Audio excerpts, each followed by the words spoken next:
नमस्कार, आप देख रहे हैं सी न्यूज भारत और मैं हूं आपके साथ प्रिया श्रीवास्तव। वक्त हो गया महाराष्ट्र बुलेटिन का। बात होगी महाराष्ट्र की खास और चुनिंदा खबरों पर। शुरुआत करेंगे पुणे से, जहां पर बिबटिया की जानकारी देने पर कम लागत का प्रकल्प छात्र ने किया तैयार।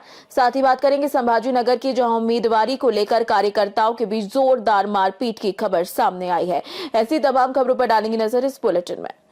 खबर नंदुरबार से, जहां शहादा नगर पालिका के नवनिर्वाचित नगराध्यक्ष अभिजीत पाटिल ने पदभार संभालते ही शहर की स्वच्छता व्यवस्था पर ध्यान केंद्रित किया। शुक्रवार को उन्होंने कचरा डंपिंग ग्राउंड का दौरा किया और वहां की गंभीर स्थिति का जायजा लिया। निरीक्षण के दौरान नगराध्यक्ष ने स्वच्छता विभाग के अधिकारियों और कर्मचारियों से स्पष्टीकरण मांगा और लापरवाही पर कड़ी फटकार लगाई। उन्होंने कहा कि शहरवासियों के स्वास्थ्य के साथ कोई समझौता नहीं किया जाएगा और कचरे का वैज्ञानिक तरीके से प्रबंधन किया जाए।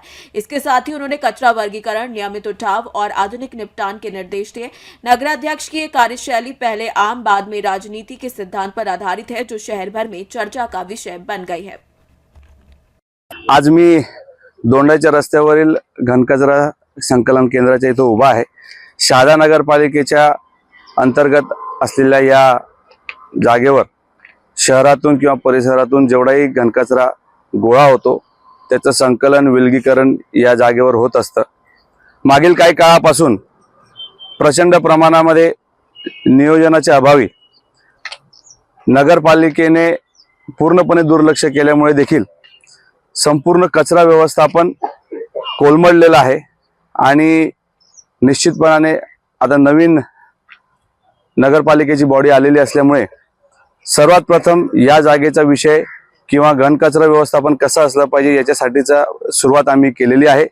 आज घनकचरा संकलन करणारी जी ज्यांना टेंडर दिलेला आहे ती टीम आणि त्याच्यासोबत या जागेवर नगरपालिकेच्या माध्यमातून होत असलेले जे बांधकाम विभागामार्फत जे होत असलेले कामं आहेत याचा आज आढावा घेतला आणि निश्चितपणाने एक गोष्ट निदर्शनात आली की घनकचरा संकलन करणारी जी टीम आहे त्यांच्यामध्ये आणि बांधकाम विभागाचा समन्वय नसल्यामुळे फार मोठ्या प्रमाणामध्ये इथे गोंधळ झालेला आहे। कचऱ्यावर रोडवर कचरा टाकला जातो, आतमध्ये कुठलीही व्यवस्था नाही, म्हणजे प्लॅनिंग अभावी बऱ्याचशा गोष्टी इथं झालेल्या आहेत आणि म्हणून आज सुरुवातीपासूनच आपण शहादा शहरामध्ये घनकचऱ्याची व्यवस्था कशी चांगल्या पद्धतीने राबवता येईल याच्यासाठी आम्ही आज सुरुवात केलेली आहे। खरं तर मागच्या काही दिवसापासून या जागेवर खूप मोठ्या प्रमाणामध्ये अव्यवस्था आहे। रोडवर कचरा टाकला जातो आणि त्यामुळे नागरिकांना, प्रवाशांना फार मोठ्या प्रमाणामध्ये त्याची अडचण सहन करावी लागते आहे। आज आम्ही प्रशासनाला, नगरपालिकेच्या प्रशासनाला सोबत घेऊन सूचना दिलेल्या आहेत की येत्या 2 दिवसाच्या आत रोडवर असलेला सर्व जो घनकचरा आहे तो कंपाऊंडच्या आतमध्ये आला पाहिजे। त्याच्यानंतर जे अनुषंगिक कामे या बांधकाम विभागाच्या मार्फत या घनकचऱ्याच्या जागेवर साईटवर होत आहे याची देखील लवकर आम्ही चौकशी लावणार आहोत। कुठल्या पद्धतीने टेंडर झाले, नक्की काय नियोजन आहे। खरं तर शेतकऱ्यांसाठी खत उपलब्ध करून घेण्यासाठी बायोमायनिंगची प्रक्रिया राबवण्यात आली, फार मोठ्या प्रमाणामध्ये निधी खर्च करण्यात आला, परंतु मागच्या 2 वर्षापासून सदर हे जे खत झालेलं गोळा केलं होतं ते देखील त्याची विल्हेवाट झाली नाही आणि पुन्हा तीच घाण इथं जमा होते आहे। असं खरं बघायला गेलं तर अतिशय मिस प्लॅनिंग आपण ज्याला म्हणू नगरपालिकेच्या माध्यमातून होत आहे आणि म्हणून येणाऱ्या काळामध्ये अतिशय स्ट्रिक्ट सूचना आम्ही नगरपालिकेच्या स्वच्छता विभागाला, बांधकाम विभागाला देणार आहोत। जास्तीत जास्त प्रमाणामध्ये योग्य रीतीने घनकचरा संकलन कसं होईल, त्याची विल्हेवाट कसं लागेल याच्यासाठीचा आमचा प्रयत्न असणार आहे। येणाऱ्या नवीन वर्षामध्ये स्वच्छता पंधरवडा राबत संपूर्ण शहादा शहरामध्ये सर्व नवनिर्वाचित नगरसेवकांच्या प्रभागांमध्ये असतील किंवा संपूर्ण शहादा शहरामध्ये सर्व नगरसेवकांना सोबत घेऊन कुठल्या पद्धतीने आपल्याला हे शहादा शहर अधिक स्वच्छ कसं करता येईल, अधिक सुंदर कसं करता येईल याच्यासाठी आम्ही प्रयत्न करणार आहोत। माझी सर्व शहरवासियांना देखील विनंती आहे की कचरा संकलन करणाऱ्या ज्या गाड्या येतात त्याच्यामध्येच आपण कचरा टाकावा। शक्यतोवर सर्वीकडे आपण तशी व्यवस्था करण्याचा प्रयत्न केलेला आहे। रस्त्यावर कचरा टाकू नये, गटारींमध्ये कचरा टाकू नये, त्याच्यामुळे देखील फार मोठ्या प्रमाणामध्ये दुर्गंधी वाढते आहे। सर्व शहादेकरांना सोबत घेऊन येणाऱ्या काळामध्ये लवकरात लवकर एक चांगलं स्वच्छ शहर कसं आपण सगळेजण मिळून निर्माण करू शकू यासाठी आम्ही प्रयत्न करणार आहोत।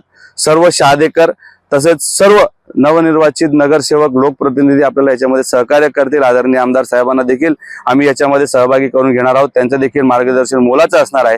त्यामुळे सर्वांना सोबत घेऊन शहादे शहराचा घनकचरा व्यवस्थापन आणि स्वच्छतेमध्ये जास्तीत जास्त आपण भर कशी टाकू शकू याच्यासाठीचा आमचा प्रयत्न असणार आहे. त्याला सर्व पत्रकार बांधव देखील सहकार्य करतील अशी अपेक्षा करतो. धन्यवाद. महाराष्ट्र के नंदुरबार से सी न्यूज संवाददाता प्रमोद बिलारी की रिपोर्ट।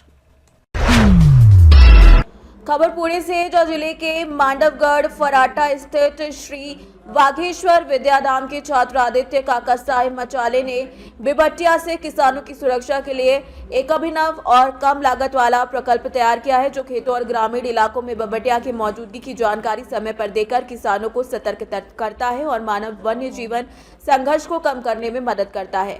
इस प्रकल्प को विद्यालय के शिक्षकों, ग्रामीणों और किसानों ने सराहा है। कार्यक्रम में विद्यालय के प्राचार्य रामदास चौहान, पर्यवेक्षिका संपदा वेताल, पर्यावरण प्रेमी संतोष पारदर्शी, साथ ही साथ विज्ञान शिक्षक अतुल कराले सहित बड़ी संख्या में शिक्षक, शिक्षिकाएं और विद्यार्थी उपस्थित रहे।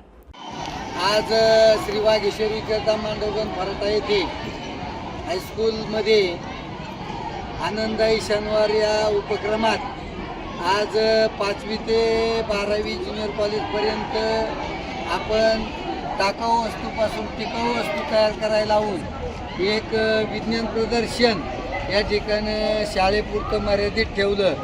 या विज्ञान प्रदर्शनामध्ये जवळजवळ 30 प्रकल्प प्रोजेक्ट जे आहेत त्या विद्यार्थ्यांनी त्या ठिकाणी तयार केलेले आहेत. अशाच प्रकारे एक 12वीच्या विद्यार्थ्यानं प्रोजेक्ट तयार केला की ग्रामीण भागामध्ये बिबट्यांची जी संख्या आहे ती दिवसेंदिवस वाढत चाललेली आहे. मानवी वस्तीत शिरणं, शाळेत शिरणं, गावात शिरणं, परंतु गावाच्या बाहेर जर अशा प्रकारचं कमी खर्चात तयार केलेलं उपकरण जर लावलं तर आपल्याला यापासून संरक्षण तर होणारच आहे, परंतु याला सेन्सर लावलेलं आहे आणि जवळजवळ 100 मीटरपर्यंत कोणताही प्राणी जर जवळ आला तर ते ऑटोमॅटिक वाजायला लागतं आणि त्यामुळं बिबट्याची किंवा इतर प्राण्यांची या ठिकाणी चाहूल लागणार आहे आणि मानव जो आहे तो सावध होईल आणि आपलं स्वतःचं रक्षण जे आहे ते त्या ठिकाणी करणार आहे.